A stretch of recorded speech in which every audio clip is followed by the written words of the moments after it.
हर हर महादेव भक्तों, कैसे हो आप सब। सनातन शक्ति चैनल के साथ जुड़ने के लिए आपका बहुत बहुत धन्यवाद।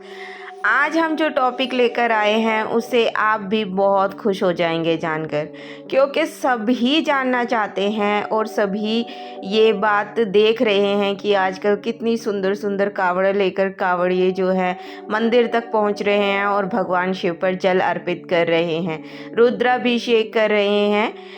23 तारीख को जो है महाशिवरात्रि है, उस दिन तक सारे कावड़िए अपने पास वाले घर के पास वाले मंदिर तक पहुंचकर उन मंदिरों में जल अर्पित करते हैं। तो भक्तों, चलिए जानते हैं सबसे पहली कावड़ यात्रा की रहस्यमय गाथा। कौन था वो शख्स जिसने सबसे पहले कावड़ उठाई थी?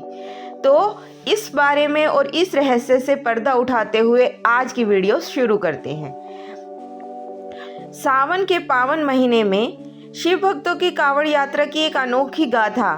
क्या आप जानते हैं सबसे पहली कावड़ यात्रा किसने शुरू की थी? क्यों ये परंपरा आज भी करोड़ों श्रद्धालुओं के आस्था का पर्व बन चुकी है?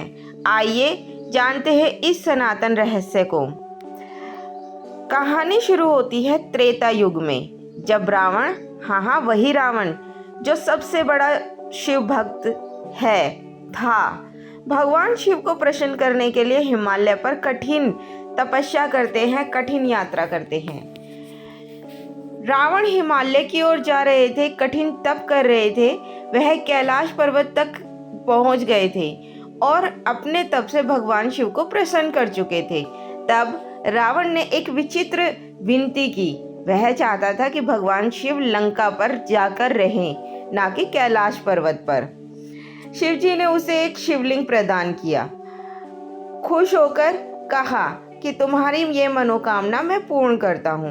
ये कामना लिंग है, लेकिन शर्त ये है कि उसे मार्ग में कहीं भी जमीन पर नहीं रखना होगा। रावण शिवलिंग लेकर जा ही रहा था, देवताओं को चिंता बढ़ गई। यदि शिवलिंग लंका तक पहुंच गया तो रावण अजय हो जाएगा।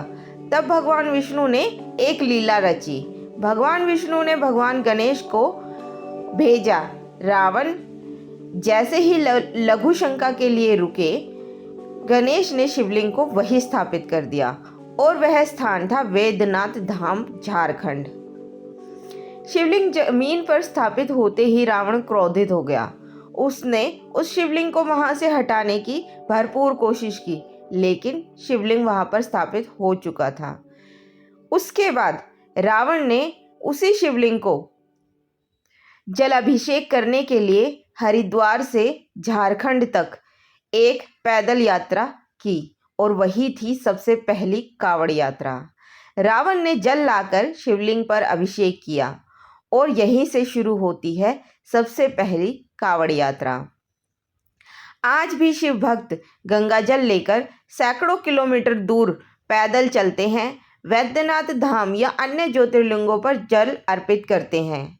अपने घर के पास वाले मंदिर में भी शिवलिंग पर जल अर्पित करने की परंपरा इसी वजह से शुरू हुई है।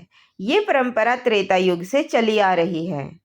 सभी कावड़ियाँ लाखों करोड़ों की संख्या में हरिद्वार पहुँचते हैं, भगवा वस्त्र धारण करते हैं, बोल बम के नारे लगाते हुए जाते हैं। कावड़ केवल एक यात्रा नहीं, ये आत्मशुद्धि, श्रद्धा और भगवान शिव से मिलन की एक साधना है। तो अगली बार जब आप किसी कावड़िया को देखें तो समझिए यह केवल जल नहीं लहरा रहा, वह अपनी आस्था, तप और सनातन परंपरा को जी रहा है। अगर आपको ये वीडियो ज्ञानवर्धक और प्रेरणादायक लगी हो तो सनातन शक्ति चैनल को जरूर लाइक करें, शेयर करें और सब्सक्राइब करें। हर हर महादेव, बोल बम। सनातन शक्ति चैनल के साथ जुड़ने के लिए आप सभी का बहुत बहुत धन्यवाद।